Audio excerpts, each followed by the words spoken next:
Hello everyone, I am Iris Stephanie Lama and um, a research fellow with Pan-African Center for Climate Policy, that is PACC Policy.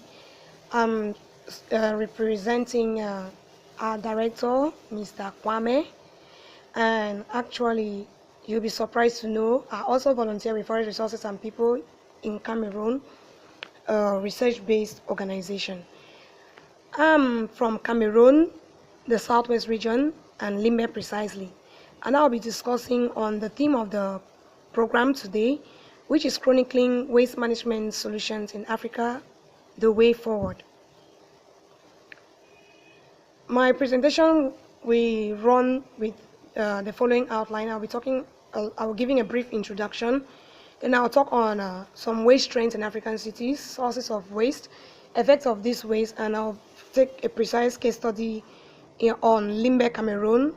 Then I will talk about some attempts that are being used to manage waste in my country and some of the challenges that I've faced and the way forward. Then we'll be concluding and I will be expecting your questions or your contributions. Waste is actually a topical environmental issue today, and municipal solid waste is one of the most generated form of waste. It is expensive to handle. It is huge, and according to the World Bank data, this waste today is about 1.3 billion tons that are being generated per annum. And according to their projections, by the year 2025, this waste is going to be 2 times what is being generated today. That is from 2.2 to 2.6 billion tons that will be generated per annum. And I asked myself, what will lead to this increase in waste in the year 2025? It's not too far from now. And I came to understand that there are issues like increasing wealth, development, public habits, industrialization, changing consumption patterns, and population increase. Actually, you might be like, what has increasing wealth got to do with an increase in waste? As a country develops, that is how its quantity of waste develops. As an individual develops or changes the standards of living, their generative quantity of waste also increases. And with the aspect of industrial revolution, which came in Africa some time back, we realized that it has led to the presence of many organizations, many industries that are waste producing.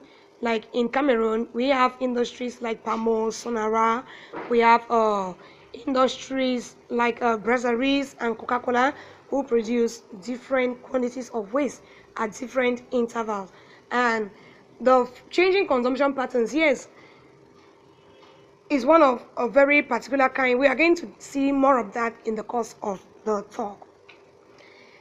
I want us to take us into the animal kingdom.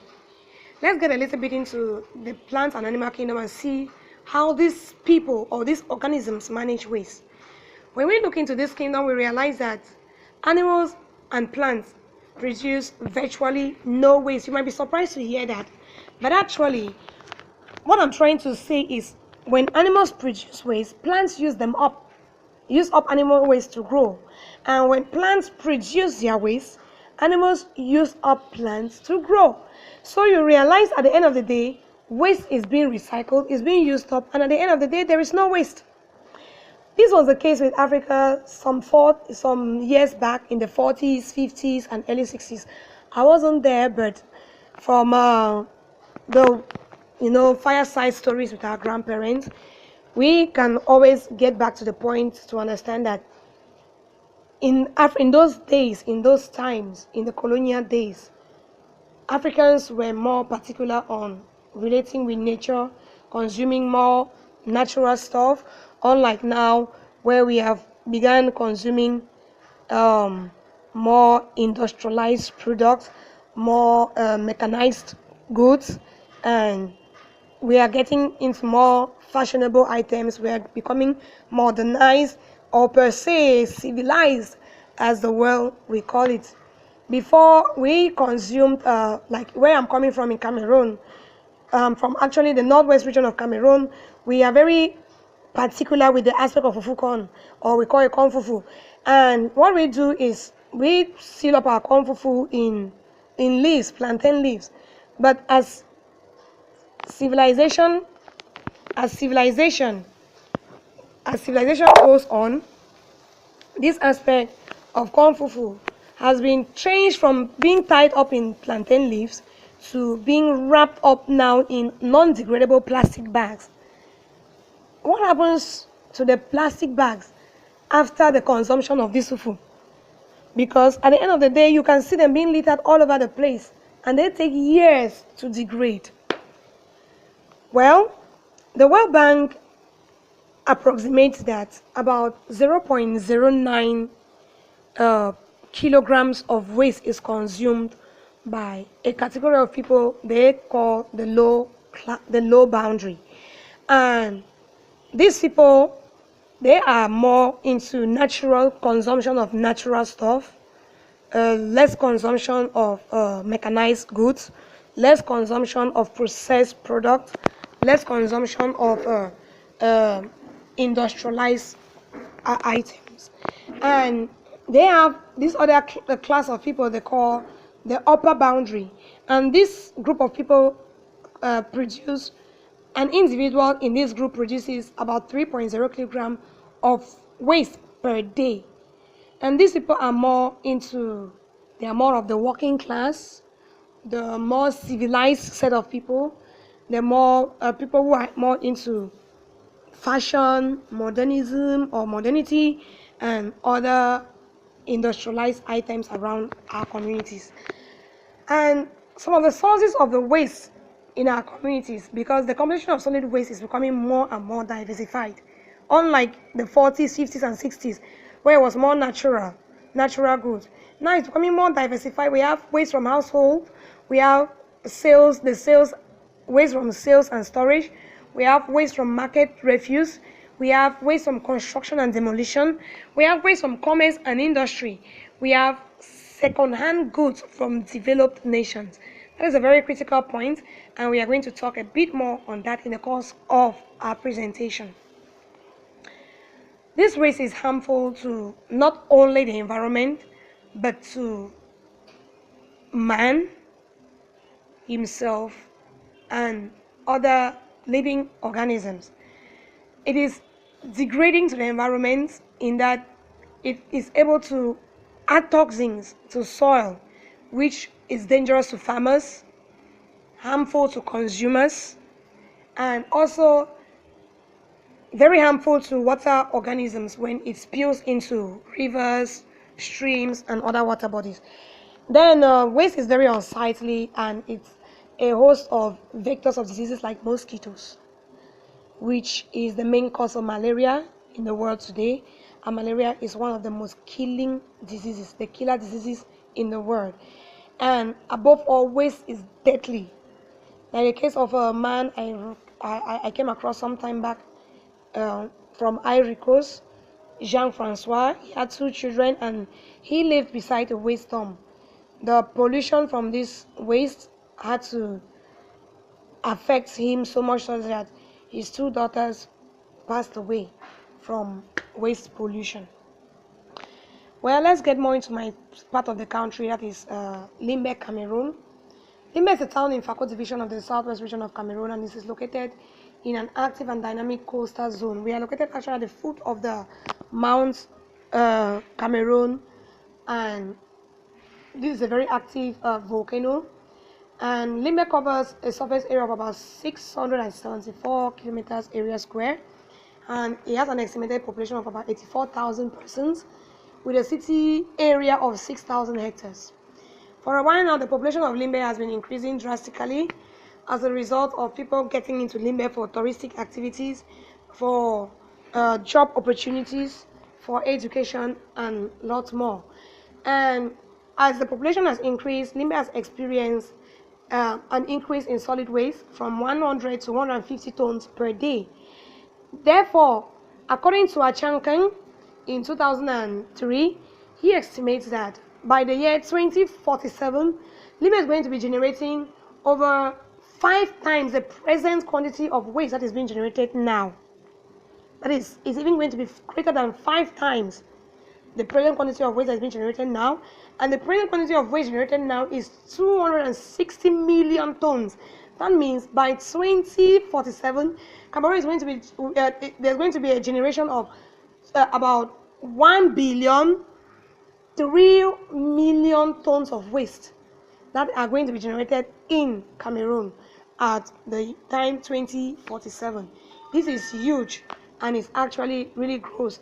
Therefore, with these results, with these assumptions, the Limbe City Council and other organizations have stepped up to be able to handle the waste in Limbe in particular. The Limbe City Council has been able to employ ISACAM, a French acronym for a French waste management industrial company in Cameroon. ISACAM is also called Hygiene Sabruti Cameroon, and that is if you're French you understand that better. And we have organizations like SECA and NAME. We have private NGOs like Forest Resources and People, and PACC Policy, which is into identifying more issues on waste right now in Cameroon. Then so far with the presence of these organizations, waste collection rates have increased dramatically from 10% in the early 1990s to 60%. What ISACAM actually does is ISACAM uses dumper trucks of various sizes, and it employs people to sweep the streets, clean them up, and it also uses a mechanical van for waste collection and deposits the waste at a particular dump site somewhere at Character in Limbe, where this then can be able to sort it out and handle it to the level by which they can. Then the Limbe City Council has a day known as a Keep Limbe Clean Day. Today is actually one of these days in Limbe. Is a Wednesday in every month, where the city of Limbe is expected to be kept clean, and no individual or persons are expected to open their stores, their shops or organizations until about 12 noon. So you can only open your organization by 12 noon after you have made sure that your environment has been kept clean. Failure to do so will bear you some sanctions from the Limbe City Council committee, sanctioning committee. And organizations like Forest Resources and People have been trying to handle the aspect of waste by taking part in days like the World Environment Day celebration, where they go out to sensitize people on issues of waste and how waste could be properly managed. And now PACC Policy is also doing a lot on waste by getting data, and PACC Policy is into conferences and seminars, and what they actually are trying to do is educating and sensitizing the community on the dangers and harms of waste, like I'm doing right now. And there are certain challenges that we face, we are facing in Cameroon in this waste management issue. One is, first, Limbe is really poorly planned. There's poor urban planning. And this is a very critical issue because organizations like ISACAM only collect waste in areas where they are accessible, where they can be able to reach, where the roads are really good. But they can't get into the hinterlands, into the interior parts of the town, because the roads are really bad, or the roads are just footpaths where their trucks can't get in. And with this condition, we realize that many people find it difficult to bring waste to ISACAM bins that are put in strategic parts within the town. So they take up waste as a child's duty and send children to dump this waste where they can, where in the dustbins. And these children, who are so excited to play with other friends, will dump this waste behind their houses, or they dump it along a passing stream, or they can as well just dispose of it in an open land. And this is really unsightly and is very degrading to the environment. Also, one of the challenges we are facing with municipal solid waste management in Limbe and in Cameroon in particular is the rapid population growth, than the aspect of inadequate finances to be able to manage waste properly, to be able to carry out waste sensitization campaigns, to be able to restore broken equipment, which is one of the cases with Isakam. And if there are no finances to restore or to restore broken equipment, at the end of the day, all the equipment will be broken and there will be no equipment again to collect for waste collection. We also have the aspect of inadequate technical capacity, because most people who do waste collection are not trained. They are just locally employed from around the community, and they go on with this waste collection aspect, and well, they do it to the best of their knowledge. They do it to the best of their knowledge. And if we go on with this aspect of these challenges that we face in Cameroon, and in Limbe in particular, to manage waste, one of them is the inadequate execution of policies and legislations. Sometime back in 2012, there was a reinforcement of the law on plastic waste management and non-degradable waste. And there was the aspect that many people realize that this plastic material, plastic bags, was their main source of income. So what they did is they smuggled these goods into the country, and some even hid them in secret corners and still sold them out to people, even when policies and laws had been passed on that these things are supposed to be burnt and eradicated from the community. So, in as much as there are still some people who were able to respect this policy, but now it got to the point where people need to buy plastic bags for goods, like more degradable plastic bags, more eco-friendly plastic bags, for their products to be parceled in. And people find it really difficult to take money and buy a bag which was being given to them some years back for free. So why buy bags that were given to them for free? It was really challenging, and it has really been a challenging issue in Cameroon and in Limbe in particular. But there is a greater challenge with this aspect of waste. And one of these greater challenges is the aspect of global waste trade. Global waste trade is an international waste trade, form of waste trade where global north countries or the more developed countries send their waste to the least developed countries, or they call them the global south countries, believing that in the course of this, they are actually promoting these less developed countries and helping them to become civilized, or they are actually helping them to become developed. And there is a policy known as the neo-liberalism policy, which agrees with this form of trade by privatizing public services and putting little or no restriction, tariffs or quotas on importation of waste from the global north countries or the more developed countries onto the less developed countries. Then I begin to look further, and I say these people believe that in the course of sending this waste to Africa or to other less developed countries, not just Africa, Asia, and other countries around the globe that are less developed, they are actually making these people to become civilized by using their waste product. And therefore, they are terming the African community, the less developed community, as an indigenous land, which is waste. I asked myself this question: is the aspect of waste generation in African cities actually caused by the Africans or by the people in African communities, or is it as a result of external influence? When I came across this quote or speech from Lawrence Summers, the president of Harvard University and chief economist of the World Bank in 1991, when he said, I quote, "I think the economic logic behind dumping a load of toxic waste in the lowest wage country is impeccable, and we should face up to that.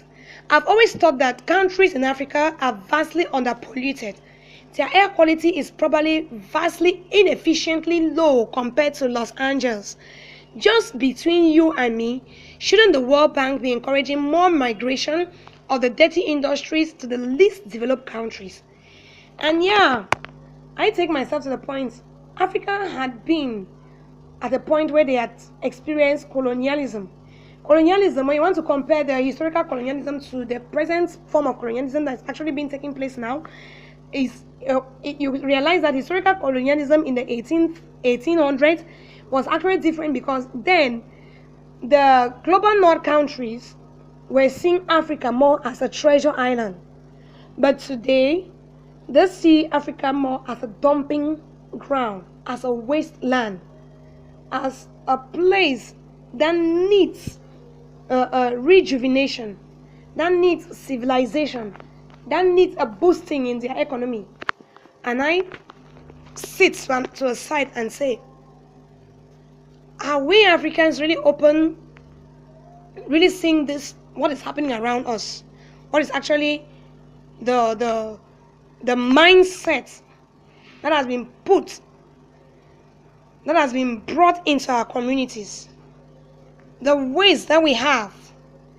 In my country, we have okrika, second-hand clothes that are being sent into our country, and you will see us in the market fighting over these clothes.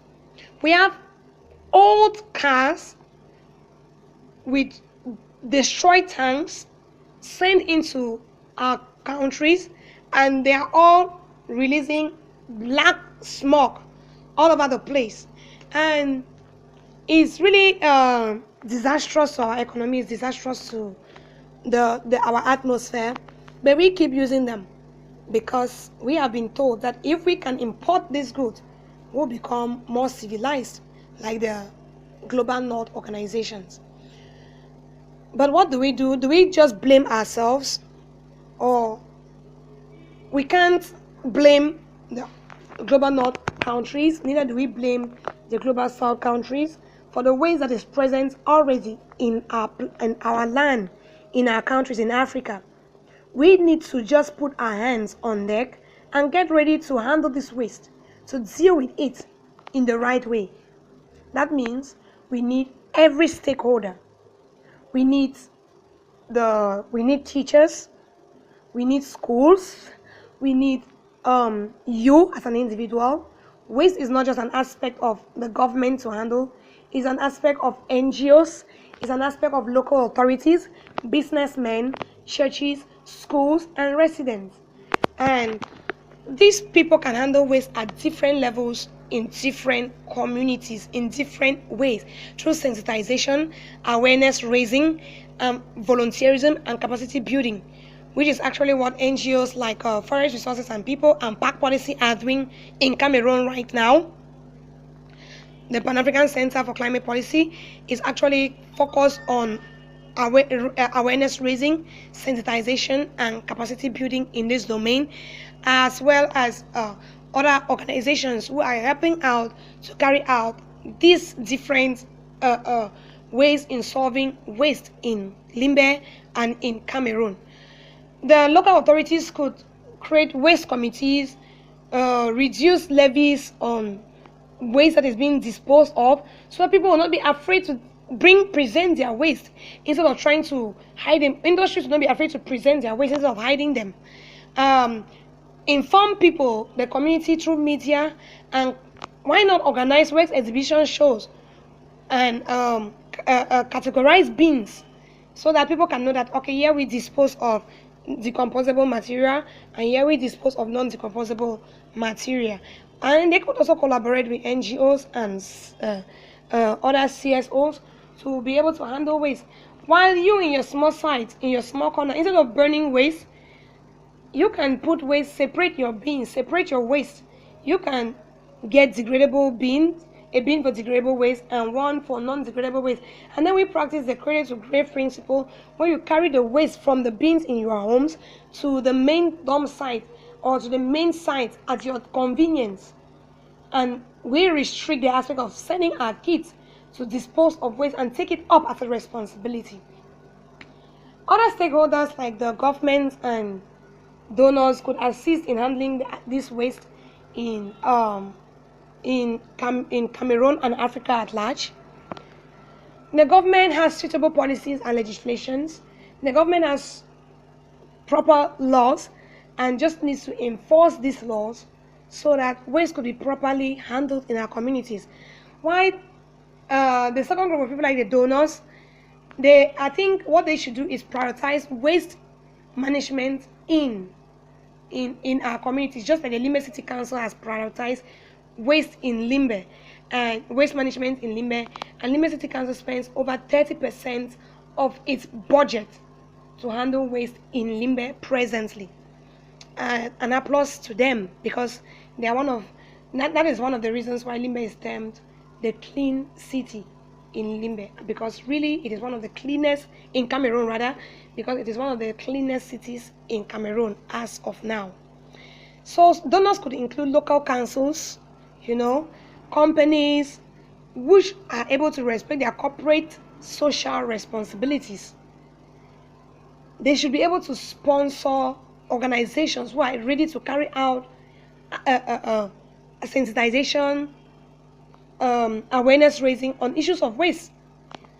That means in a few months or in few years to come, organizations like PACC Policy and Forest Resources and People should be able to be given loans from companies like Sonara, companies like Brasseries, companies like Guinness in Cameroon to handle issues of waste, instead of just forgetting their corporate social response act and letting things go the way they are not supposed to go.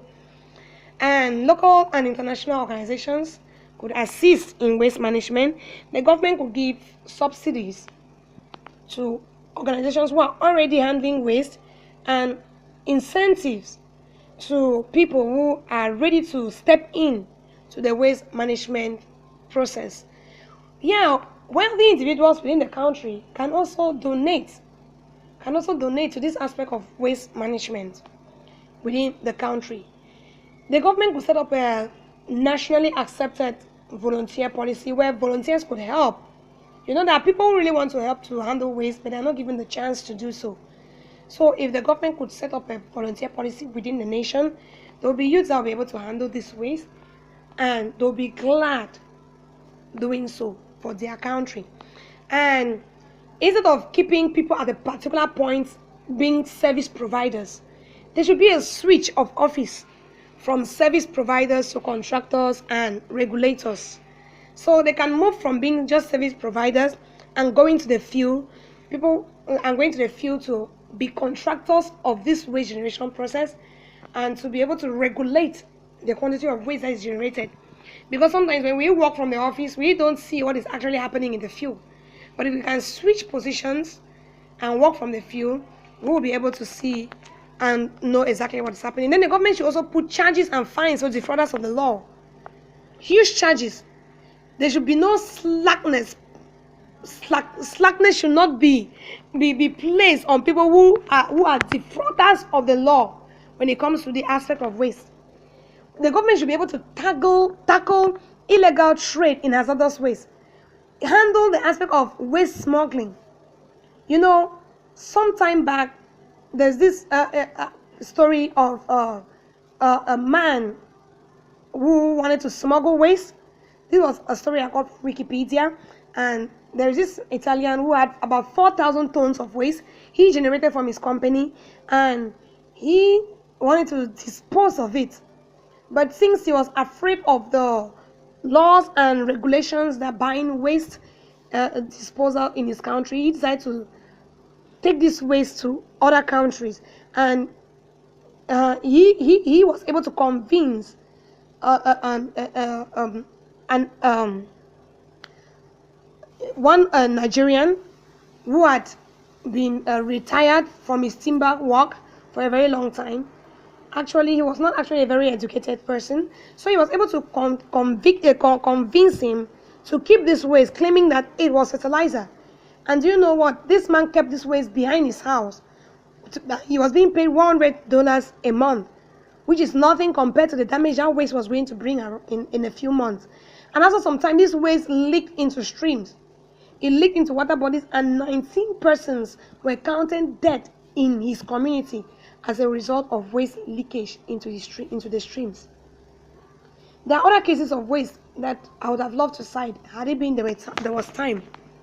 So this is why the government has to put strict restrictions, strict laws, strict rules on illegal waste transactions within our countries, within the African territory. I love what the government of Haiti did by banning the aspect of waste, and this was what actually resulted to the Basel Convention in 1989 that led to, as a result of waste that was about to be smuggled into Haiti, but waste that was smuggled into Haiti. And actually, the Basel Convention came so that it could stop the illegal transaction of waste into other countries, or stop waste transaction completely. And finally, donors could make huge budgets on the aspect of waste management within our countries. Companies, brasseries, Sonara, CDC, they could make budget. They should have a budget plan on this waste aspect in our countries. And then they should provide sufficient funds to organizations and individuals for the implementation of projects with the goals to collect, sort, and develop waste, and as well give incentives and subsidies to organizations and individuals who are ready to handle waste. Waste can be a useful resource. Waste collection and disposal has led to the employment of many youths within Cameroon. You're going to see this when the presentation is going to be shared to you in your different addresses. You're going to see some pictures that will be showcasing how waste has actually led to lots of employment opportunities for many youths within the Cameroon Cameroonian context. And what I come with is, in waste there is treasure, and we don't need to waste no waste.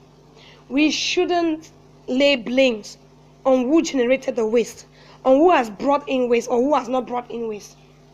We already have the waste with us. Let's develop ideas. Let's get innovative. What can we do with this waste around us?